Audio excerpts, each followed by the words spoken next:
Good morning, Read 180 students. Today is Friday, February 5th, and we're going to be working on part 2 of our story in Read 180, A Killer Strikes. So if you look at today's agenda, you're going to need your iPad, a pencil, and your real book as you go through this slideshow or the screencast of today's lesson. Remember to do your daily check-in. It's the end of the week, so you're going to want to make sure all 5 days of your bell work is submitted into Schoology. You're going to be completing pages 256 and 257 today, and then you'll take a picture of that and submit into the assignment section in Schoology.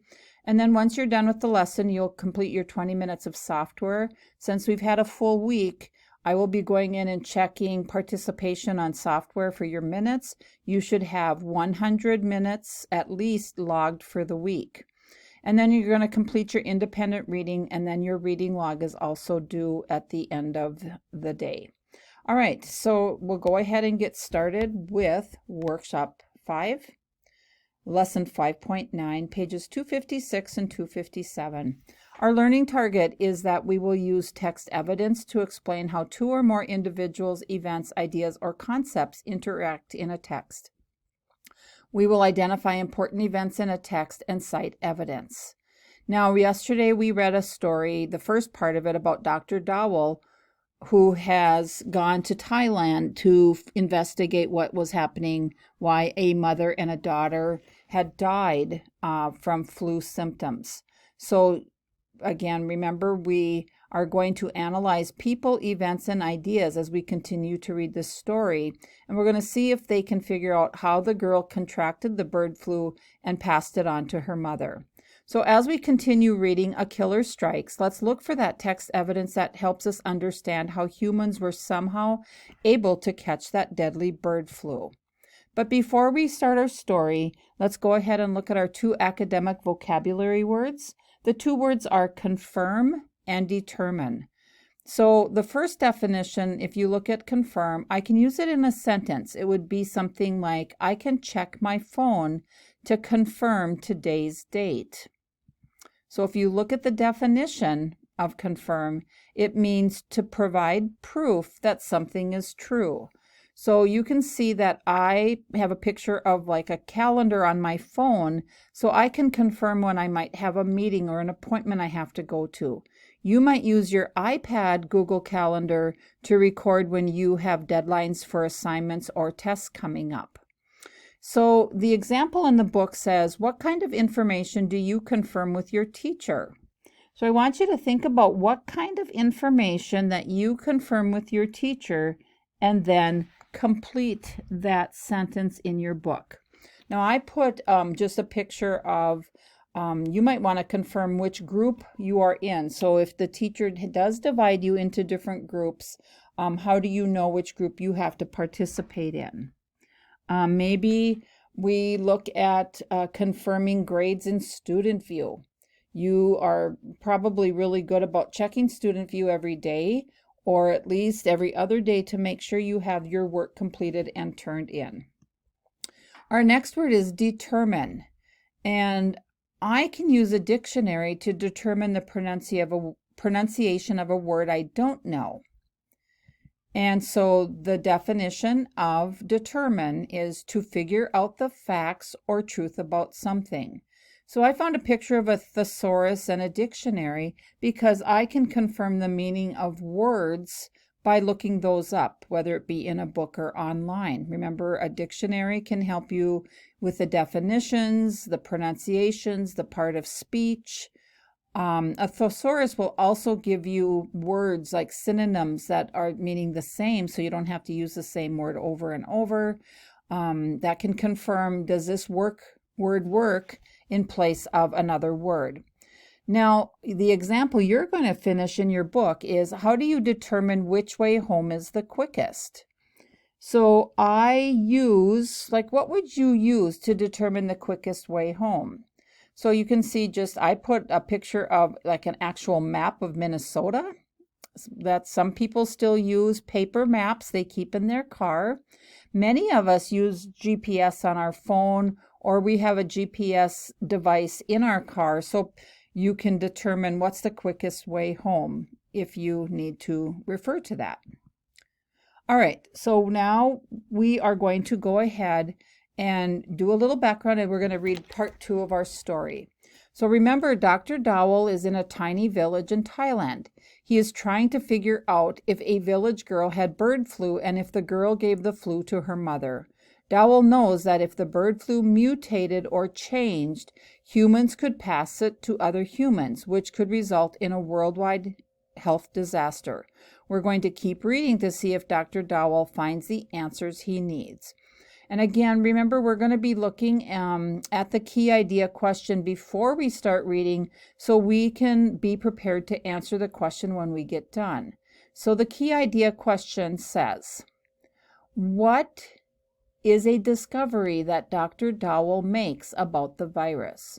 So be thinking about, what discovery does he come up with? What does he determine about the virus that could help answer what he's looking for?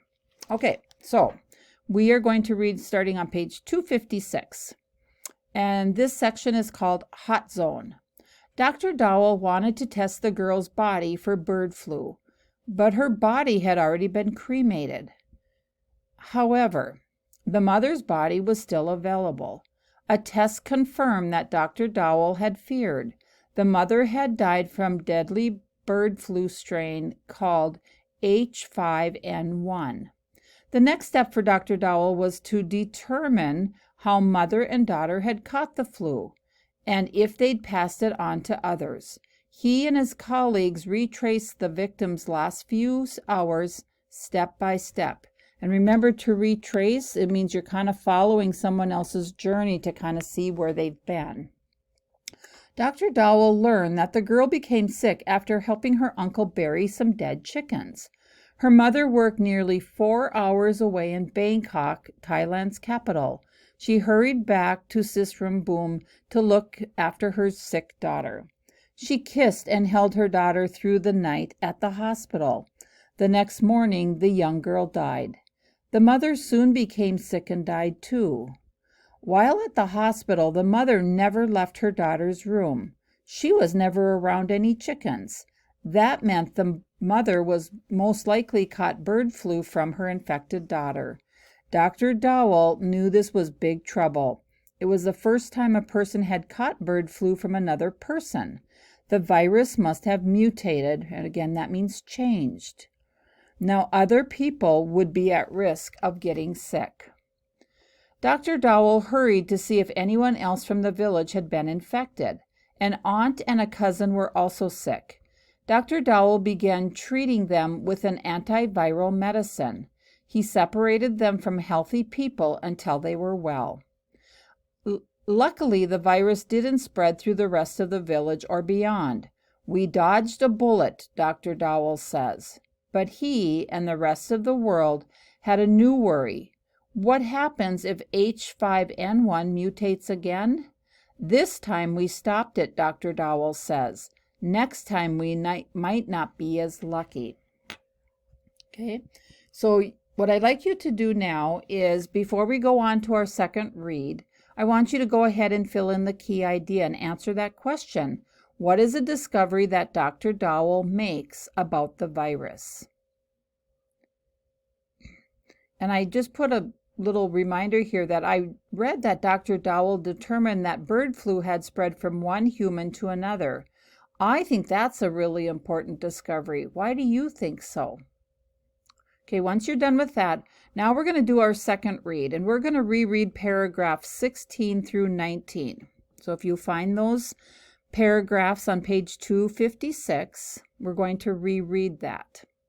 Now we're going to be analyzing the people, events, and ideas, and by going back, we're going to try to figure out, how did the mother and daughter catch H5N1? You're going to complete the chart on page 257. But let's reread paragraphs 16 through 19. Her mother worked nearly 4 hours away in Bangkok, Thailand's capital. She hurried back to Sisramboom to look after her sick daughter. She kissed and held her daughter through the night at the hospital. The next morning, the young girl died. The mother soon became sick and died too.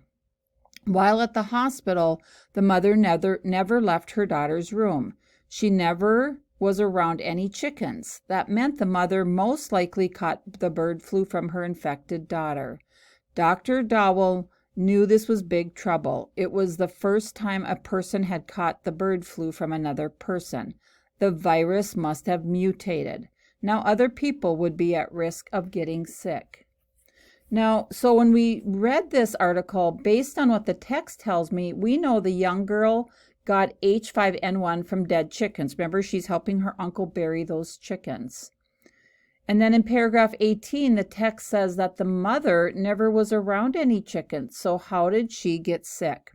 What I want you to do is, your job will be to put in the infected person, which is the young girl and the girl's mother. And I want you to fill in the cause of infection based on the paragraphs that we read.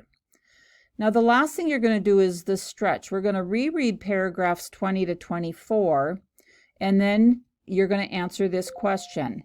In paragraph 24, Dr. Dowell says, next time we might not be so lucky. What does he feel about stopping H5N1? Okay, so I'm going to go ahead and reread the last paragraphs on page 257. Dr. Dowell hurried to see if anyone else from the village had been infected. An aunt and a cousin were also sick. Dr. Dowell began treating them with an antiviral medicine. He separated them from healthy people until they were well. Luckily, the virus didn't spread through the rest of the village or beyond. We dodged a bullet, Dr. Dowell says. But he and the rest of the world had a new worry. What happens if H5N1 mutates again? This time we stopped it, Dr. Dowell says. Next time we might not be as lucky. So thinking about this, we might not be as lucky. Let's focus on paragraph 22, where he says that we dodged a bullet. Now that is a figurative language piece where we really didn't dodge a bullet, but what it means is that we barely managed to avoid a terrible situation. It didn't turn into an epidemic or even a pandemic. So to me, it sounds like he thinks the bird flu could be a serious problem in the future, and almost this time it was, but they were able to stop it before it became a problem. All right, so the last thing we're going to do is look at the takeaway, and you're going to finish up pages 256 and 257, but just kind of thinking. A Killer Strikes describes the difficult and often dangerous task that epidemiologists face as they research and attempt to contain deadly diseases. As he tries to stop the spread of H5N1, Dr. Dowell puts his own life at risk and has the lives of countless others depending on him. So I want you to just think about, why would someone want to be an epidemiologist like Dr. Dowell? What might make a person want to take on a career like this? Just something to be thinking about. Be ready to answer that in our next daily check-in through on Monday for the Google Daily Check-in. All right, so for today, this is it that we're going to do for our lesson. I'm going to let you go ahead, finish up your pages, get those submitted to Schoology, and you'll be done with your assignment. But remember, go ahead and make sure that you get your 20 minutes of software in and your reading. And again, double check your reading log requirements against this slide to make sure that you have all the components you need so you get all the points that you possibly can. All right, I'm going to let you go and get your work done, and have a great weekend.